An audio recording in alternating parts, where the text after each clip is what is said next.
Robot அண்ணா கூட இருக்கிற ஒரு கனெக்டிவிட்டி இருக்குல்ல. அவர் இறந்துட்டாருன்னு தெரியும்போது, என்ன மனநிலை இருந்தது? அந்த விஷயம் எப்படி? அதாவது ஒரு நம்ப முடியல.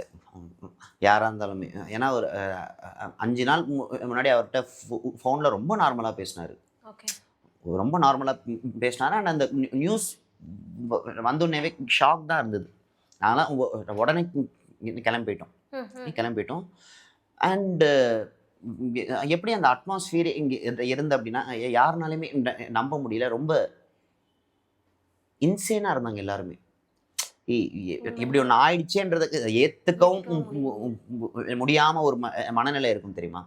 ஸோ அப்போ வந்து ரொம்ப உடைஞ்சுட்டாங்க பிரியங்காக்கு ஆக்சுவலி.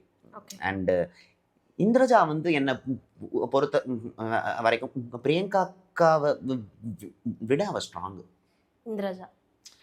அவளை நான் நிறைய இதில் பார்த்துருக்கேன். எவ்வளோ அவளுக்கு டவுன்ஸ் இருந்தாலும் எந்திரிச்சிருவா, டக்குன்னு எந்திரிச்சிருவா. எனக்குலாம் அந்த ஸ்பீடு கிடையாது.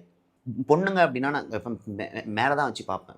ஏன்னா அவங்களுக்கு இருக்கிற சில மன தைரியம்லாம் நமக்கு இல்லை. ஒரு குழந்தைய பெத்தெடுக்கிறாங்கன்னா அதை விட என்ன வேணும் அவங்களுக்கு? அதுவே இருக்கிறதுலே கஷ்டமான விஷயம் அதுதான்.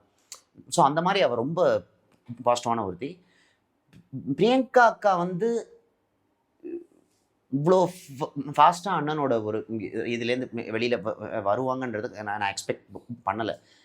ஏன்னா அக்கா ரொம்ப உடஞ்சி போயிருந்தாங்க, பயங்கரமாக உடஞ்சி போயிருந்தாங்க. பட் அது ரோபோ அண்ணனோட சோல் தான் அவங்கள இப்படி மாற்றிருக்கோம். ஓகே, லைஃப்னா ஹேப்பன்ஸ், நம்ம பாட்டுக்கு போயிட்டே இருக்கணும், நம்மளால் எதுவுமே ஸ்டாப் பண்ண விட முடியாது அப்படின்றதுனால தான் அவங்க டக்குன்னு வந்து மாறியிருக்காங்க அப்படின்றது. அண்ட் ஃபைனல்ஸில் நான் I can able to feel அந்த இடத்துல அண்ணா இருந்தது. ஓகே. எனக்கு அந்த ஒரு சொல்லுவாங்க தெரியுமா, வைப்ரேஷன் சொல்லுவாங்க தெரியுமா, அவர் அந்த இடத்துல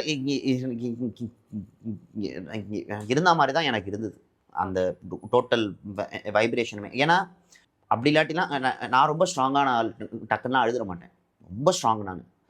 எவ்வளோ அழுக வந்தாலும் ஓகே, வெளியே போய் அழுதுக்கலாம், உள்ள அழுது உன்னை அசிங்கப்படுத்திக்காதன்ற மாதிரி தான். ரொம்ப ஸ்ட்ராங்காக நம்மளை அறியாமல் அந்த தண்ணி வருது அப்படின்னா, இத்தனை வருஷம் அவர் வந்து சம்பாதிச்சிருக்கிறது அதுதான்.